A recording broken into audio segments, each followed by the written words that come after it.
So I was running through what I was talking about back in previous conversations with members of my choir a couple of days ago.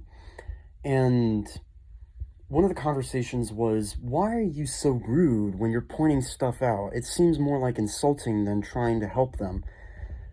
And I said, well, when I see a problem that somebody is, something that somebody's doing wrong, and I look at that, I say to myself, oh, that's a problem. They should probably fix that. But I'm not quite sure if, they're able to recognize that because it's from themselves and they're not able to hold the mirror up for themselves. So I go up to a person and I say, hey, you're doing this run wrong on this part of the song and you should probably fix that because you're going out of pitch. Then when people look at me after I make a comment like that, they're like, man, that's kind of rude. I mean, that's rude in general to point out because you're now questioning how that person does, like how that person uses their singing voice. And then there are some that are like, why didn't you give suggestions on how to fix that problem instead of just saying that there's a problem?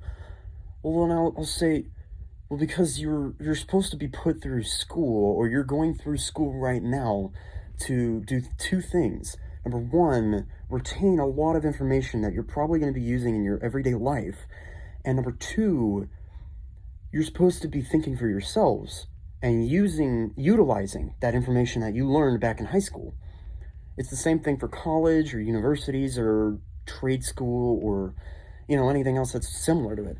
And the only thing I have to say about that is if you're still having problems thinking for yourself, even after you've graduated high school, you've graduated college, you've graduated yada, yada, yada, and you're still having problems thinking for yourself, are you really smart or are you more useless than smart? Because you're retaining all these memories of being taught all these different things way back when, and yet you're not able to utilize those properly. So the question I have to ask is, it's kind of hard to word, but why is it that some people are just a little bit too oversensitive, with taking criticism that can be a little too rough sometimes? I wonder. So, what do you guys think? I'm just curious.